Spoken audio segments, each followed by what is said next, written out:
Bible begins the book of Job with just a few words. Job was a man with complete integrity who feared God and stayed away from evil.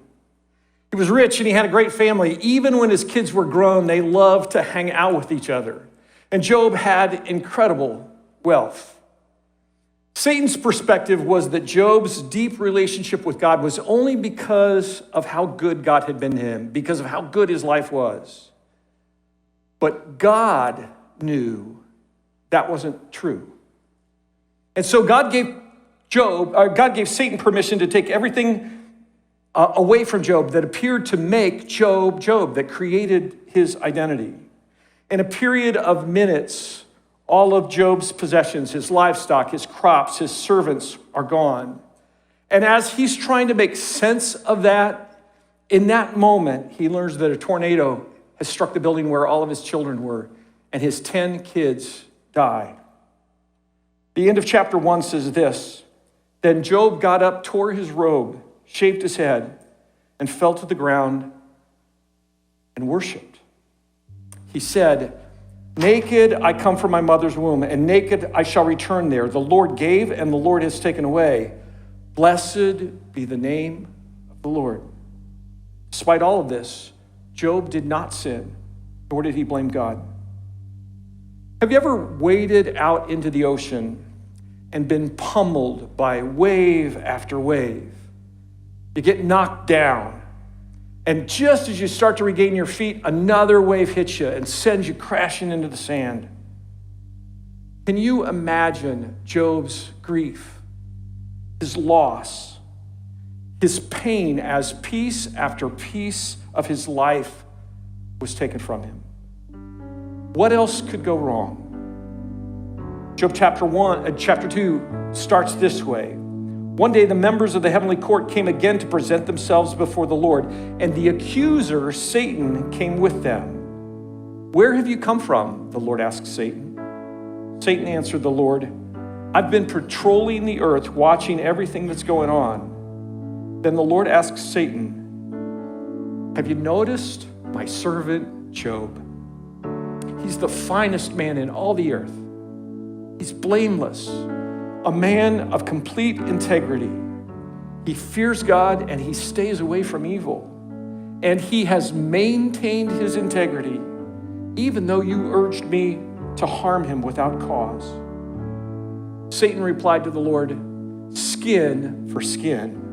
A man will give up everything he has to save his life, but reach out and take away his health, and he will surely curse you to your face. All right, do with him as you please, the Lord said to Satan, but spare his life. So Satan left the Lord's presence, and he struck Job with terrible boils from head to foot. Job scraped his skin with a piece of broken pottery as he sat among the ashes. His wife said to him, are you still trying to maintain your integrity? Curse God and die.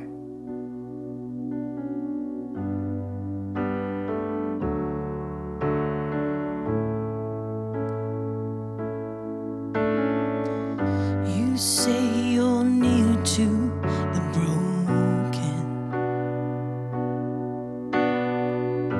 You say your peace passes understanding. You say your hope for the hurting. Where are you now?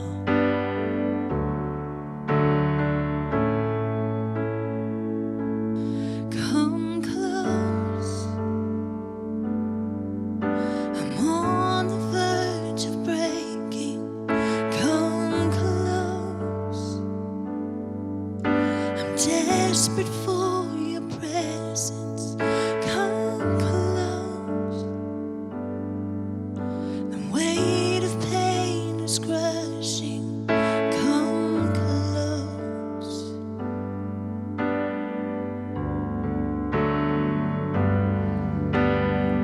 She touched your hem and you healed her.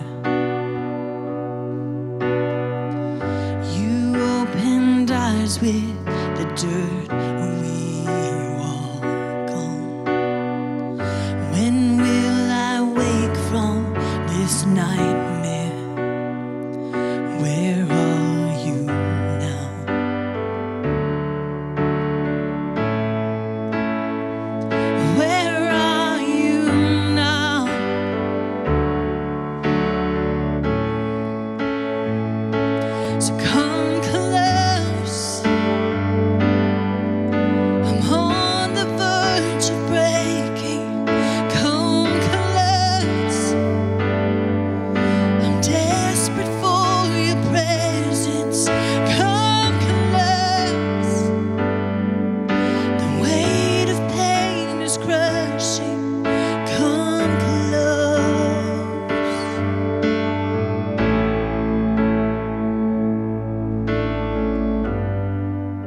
What do you do when your world has been wrecked? When everything that you've counted on has been stripped away? When a chronic disease rips through your body and the person closest to you doesn't comfort, but instead tells you to go ahead and die? When you cry out to God, come close, but the answer on the other end, silence. I want to spend some time this morning talking about 3 aspects of those 10 verses that we've just read.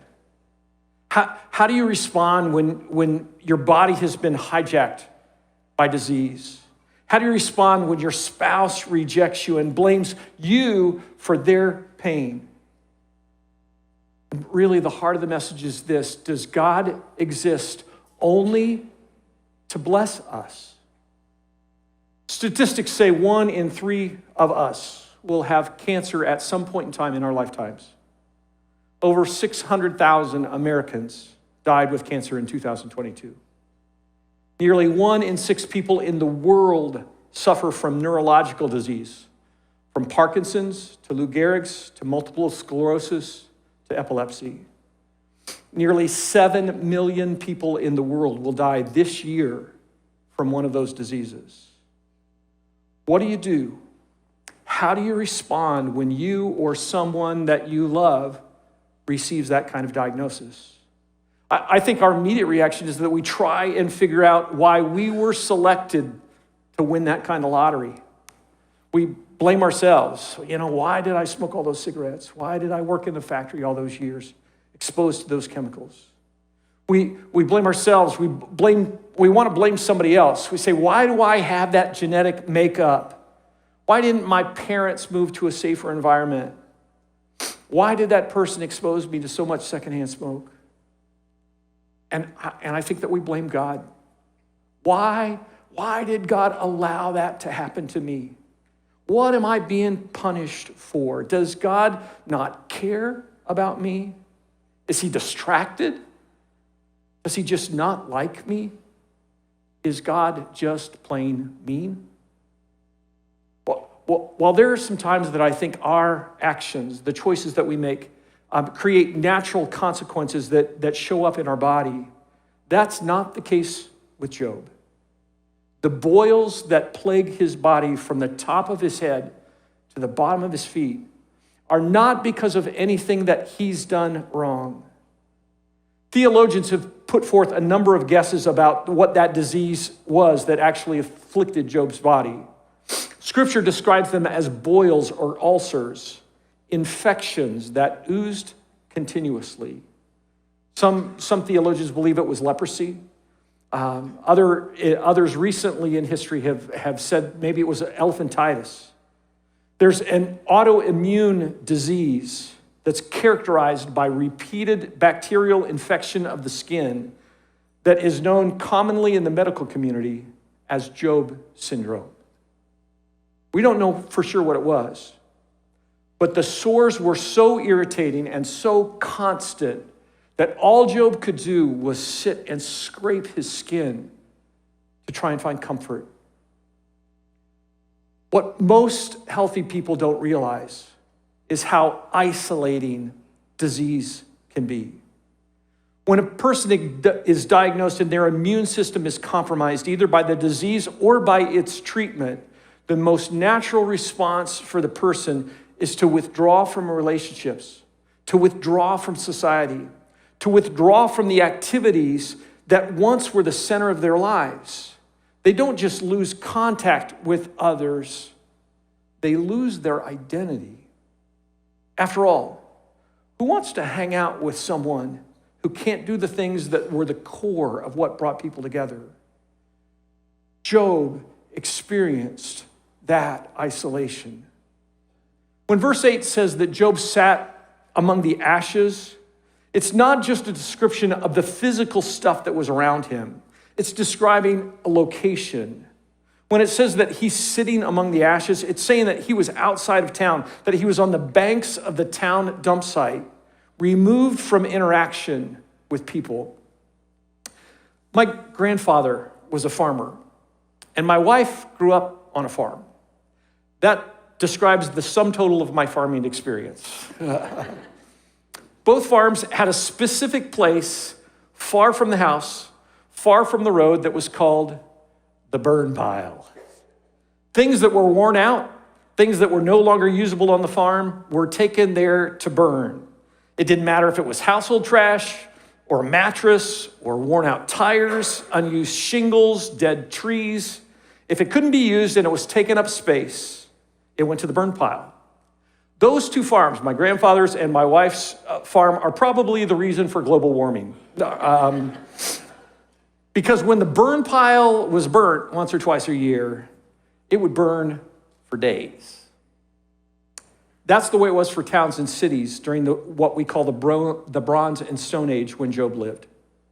The trash went outside the city walls, away from the people, and burned continuously.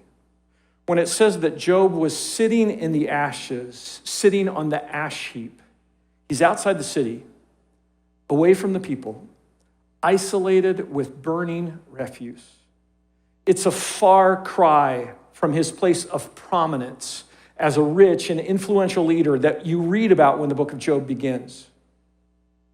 Some of you this morning are dealing with chronic illness, a terminal illness that's debilitating. Your body doesn't work the way that it used to, and there's nothing you can do about it. It sucks the life out of you. Some of you laugh and say, that's me getting out of bed every day, right? But you're not sick, you're just old. This is more. Devastating illness can cause you to withdraw, to isolate yourself, to get angry. It can make you want to give up and die. After all, you think, if this is all I have to live for, if this is all I can look forward to, why bother? The second huge challenge, I think, in this passage is the one that comes from Job's wife. She says to Job, curse God and die. Think for a minute. She's asking Job to do exactly what Satan said Job would do. She's the instrument of Satan, either willingly or unwillingly. Just like Satan tempted Jesus 3 times, he tempted Jesus 2 more times after the first time didn't work. Satan has taken a different tack. He's taken away all of his stuff, all of his kids. He's caused his world to come down in ruin, and that didn't work. So Satan instead attacks his body and attacks through his wife. Job's stuff is gone. His children is gone. And still Job said, blessed be the name of the Lord. When Job's body is covered with sores, his wife says, give up. Just commit suicide. If you curse God, he'll probably strike you dead anyways. So just get on with it. Don't make me live with your pain. Satan's trying to use Job's wife to achieve his desire. You know, when you read this, it's pretty easy to condemn Job's wife, unless you sit in her shoes. She, too, has lost everything. She's lost her material possessions. She's lost her position in the community. She's lost the respect of others. Her children have died. She's lost hope. She's lost hope of anything meaningful happening in her life. And when Job's health is gone, when he is inflicted with those sores, those boils, it's obvious to her that all of the reason for the loss had to be on Job. Because after all, she didn't have the sores. When she was grieving and broken, she didn't feel like she even had a partner to sort through her loss and to map out a plan for how they'd cope. So she gave up. She didn't have the strength to carry him through that trial. Scripture doesn't say Job's wife was full of integrity. Satan took her pain and used it to amplify, to just ramp up Job's pain and isolation. When you lose that partner that you have to help see you through those trials, hope evaporates. How does Job respond? Does he throw a pity party? Does he agree with his wife? Does he crawl off in a hole to die? Look at what verse 10 says. But Job replied, "You talk like a foolish woman. Should we accept only good things from the hand of God and never anything bad?"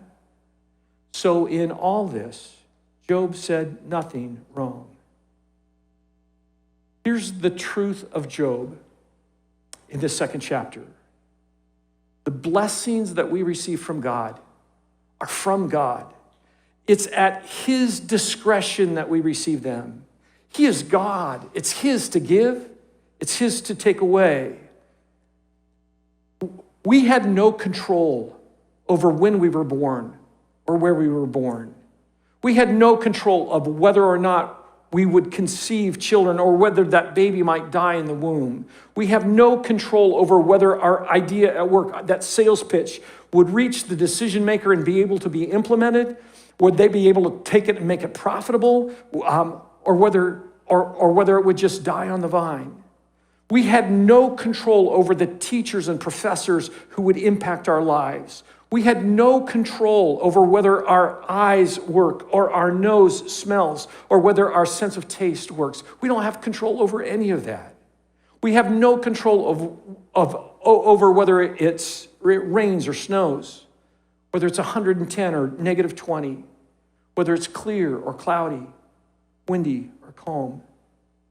What's at stake in the first two chapters of the book of Job is who is in charge. Does Satan know what he's talking about? Does God know what he's talking about when he speaks of the integrity of Job? Or does Satan? Who's in charge? Satan's words and tones are an attack on God's knowledge and his omniscience, his ability to know everything. If Satan is right and Job turns on God because of the loss of his children, because his wealth was more important than his relationship with God, because his health is more important than his relationship with God, then Satan overthrows God and takes the principal place in heaven, because only one of the two of them can be right. If God is right, Satan is defeated and humiliated again. He's already been thrown out of heaven once, and he'll be thrown out of heaven many more times before eternity comes. Though Satan is the prince of this world, he will be defeated because of who God is. God proves his knowledge through Job. A lot is at stake in Job's response to the devastating loss that he experiences. A lot is at stake in your response to the devastating loss that you experience. Understand this, everything that we have in this world is from the hand of God. But none of that goodness, none of the blessing that we have is because of our goodness. It's not because we've done good stuff. It's because of God. James chapter 1 says, every good thing given and every perfect gift is from above, coming down from the Father of lights, with whom there is no variation or shifting shadow. God is God, and he has the knowledge and the power to bless, and the knowledge and the power to withhold his blessing. His blessings are not dependent on our goodness or our deserving it. They are at his discretion, knowing what we need, that he knows what we need, what we don't need, because he loves us so deeply. Mike Mason in the Gospel According to Job says, Job refused to get bogged down trying to understand all of the reasons for his misfortune. God knows the reasons. He does not. Francis Anderson, a theologian and author, and he's an expert in Hebrew language, wrote, such positive faith is the magic stone that transmutes all to gold. For when the bad as well as the good is received at the hand of God, every experience of life becomes an occasion of blessing. But the cost is high. It's easier to lower your view of God than to raise your faith to such a height. When we're living in pain, condemned by our spouse, suffering physically, the question is not who caused it or why am I experiencing this? If we find fulfillment and joy when life is good and health is good and relationships are good, we can't angrily tap out when our circumstances change, even devastatingly so. The question is, where is God in the midst of our pain? Is he on vacation somewhere? Is he hidden away in a monastery reading theology? Is he sitting in the distance, waiting to see what we'll do when our health fails and our spouse bails? Has he installed a hidden camera in our life so they can just watch and see how we'll handle our pain? No. He is with us. He is now here. Jesus said on the night he was arrested, in some of the last words that he said to his disciples, I will ask the Father, and he will give you another helper. And here's what that concept helper means. I will give you another helper, a comforter, an advocate, an intercessor, a counselor, a strengthener, a standby, to be with you forever. The Spirit of truth, whom the world cannot receive and take to its heart because it doesn't see him or know him, but you know him because the Holy Spirit remains with you continually and will be in you. I will not leave you as orphans, comfortless, bereaved, helpless. I will come back to you. We try and make Job's story about us, but it's not about us. It's not even about Job. Job's story is about God. He loves you. He will never leave you. He will never forsake you. He sent his son to die in your place so we wouldn't have to go through our struggles, our pain, our disease alone. In 1939, King George of England gave a Christmas address that went by radio to all of Great Britain. Hitler and his armies had captured Austria and taken Poland, and they had begun a march across all of Europe.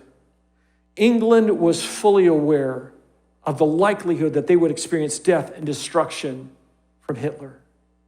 In that address, King George quoted a poem with these words, and I said to the man who stood at the gate of the year, give me a light that I may tread safely into the unknown. And he replied, go out into the darkness, put your hand into the hand of God. That shall be to you better than light and safer than a known way. So I went forth and finding the hand of God, trod gladly into the night.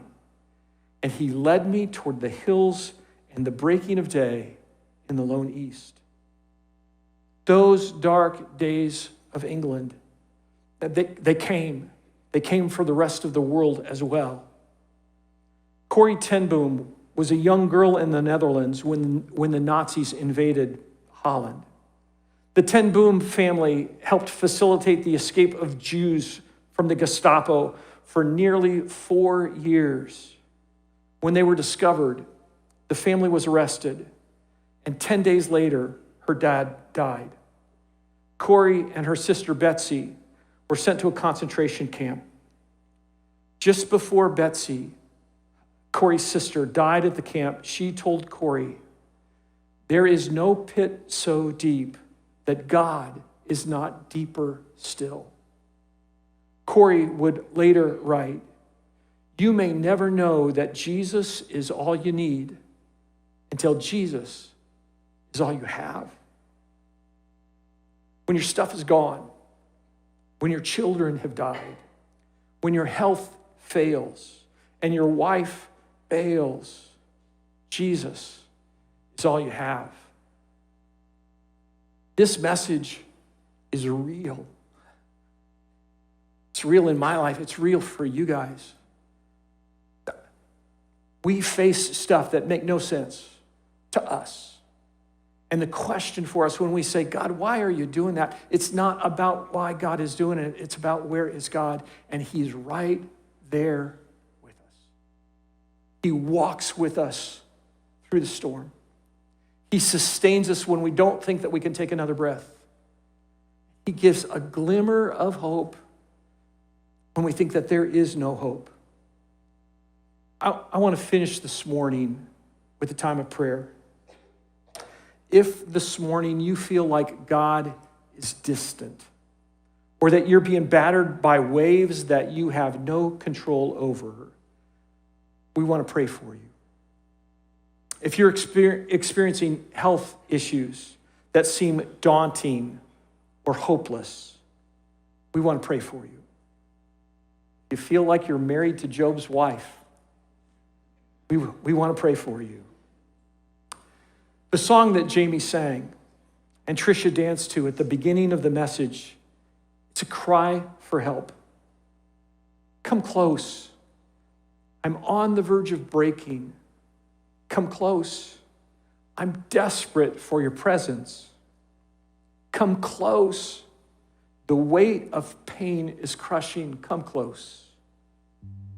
The chorus comes back and says, you are good.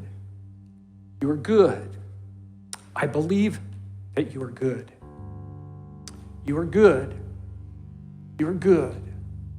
I still believe you are good. We're going to sing that together. I know it's a new song, but I just want you to sing along. I want you to sing from deep inside your soul. Cry for God to surround you, to fill you with his presence, and to affirm his goodness. I've never asked this before, but would you do this for me this morning? Would you not leave the auditorium until the end of the song? And when you leave, would you not talk with anybody until you're out in the atrium? I'd like to just let people stay and pray and be prayed for in a place that makes it easy both to cry out to God and to sense his presence. Let God do his work without any distraction. In a second, we're going to stand, and I'd like for you to put your hand on the shoulder of the person beside you, or to just hold hands with them. Go ahead and stand up now and do that. Just touch the person who's beside you. While Jamie sings, even while you sing, pray for the person on your left, and pray for the person on your right. Pray for the person who's in front of you. All of them. It doesn't matter if you know them or you know what they're going through. Pray that they would know that they're not alone. If you'd like for somebody to pray with you or for you in a more intentional way, I want to invite you to come down front. The people who are just planning on being able to pray with people, you guys come down now. Don't be afraid to say, I'm on the verge of breaking. I'm desperate for your presence. Feel free to pray, sing.